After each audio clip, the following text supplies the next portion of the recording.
நல்லா மல்லிகை பூ மாதிரி வெள்ளை வெள்ளேண்டு அரிசி ரொட்டி சாஃப்டா பஞ்சு மாதிரி எத்தனை சாப்பிட்றோன்னே தெரியாது, வாயில போட்டோன்னே கரைஞ்சி போயிடும். ஈஸியா எப்படி பண்ணலான்னு பார்க்கலாமா? 1.5 கப் தண்ணி சேர்த்திருக்கேன். தேவையான அளவு உப்பு, 2 டீஸ்பூன் தேங்காய் எண்ணெய். தண்ணி நல்லா கொதிச்சதுக்கு அப்புறமா 1 கப் இடியாப்ப மாவு சேர்த்துக்கோங்க. லோ ஃப்ளேம்ல வச்சு நல்லா பச்சை மாவு இல்லாம கலந்ததுக்கு அப்புறமா கேஸ் ஆஃப் பண்ணிட்டு கை பொறுக்கிற சூடு வர அளவுக்கு மூடி வச்சிருங்க. கொஞ்சம் சூடு இருக்கும் போது இன்னொரு பாத்திரத்துல மாத்திட்டு கையில கொஞ்சம் தண்ணி தொட்டுட்டு ஒரு 2ல இருந்து 3 நிமிஷத்துக்கு நல்லா இழுத்து பிசைஞ்சு எடுத்துக்கோங்க. இந்த அளவு சாஃப்டா இருக்கணும். நான் இன்னைக்கு இடியாப்ப மாவா எடுத்திருக்கேன். இதை வறுக்க தேவையில்லை. ஒருவேளை அரிசி மாவா எடுத்திருந்தீங்கன்னா லைட்டா வறுத்துட்டு யூஸ் பண்ணிக்கோங்க. இதை சின்ன சின்ன உருண்டைகளா உருட்டி அரிசி மாவுல டஸ்ட் பண்ணிட்டு இந்த மாதிரி தேய்ச்சி எடுத்துக்கோங்க. தேய்க்கிறது கொஞ்சம் ஜென்டிலா தேய்ச்சி எடுத்துக்கோங்க. ஓரங்கள்லாம் இன்னும் பாக்குறதுக்கு அழகா இருக்கிறதுக்கு இந்த மாதிரி ரவுண்டா இருக்க பாத்திரத்தை வச்சு நல்லா கட் பண்ணி எடுத்துக்கோங்க.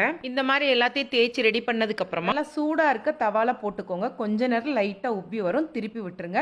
மேல இந்த மாதிரி லைட்டா அழுத்தம் கொடுத்தீங்கனாலே நல்லா பூரி மாதிரி உப்பி வரும். 2 பக்கம் நல்லா வெந்ததுக்கு அப்புறமா எடுத்துருங்க. இதை சுட சுட சாப்பிட்றத விட ஒரு 2ல இருந்து 3 நிமிஷம் கழிச்சிட்டு சாப்பிடும்போது ரொம்ப சாஃப்டா சூப்பர் டேஸ்டியா இருக்கும். டெய்லி என்ன டிஃபன் பண்ணன்னு குழப்பத்துல இருந்தீங்கன்னா கண்டிப்பா இதை ஒரு நாள் ட்ரை பண்ணி பாருங்க. டேஸ்ட் ரொம்ப நல்லா இருக்கும். நன்றி, வணக்கம்.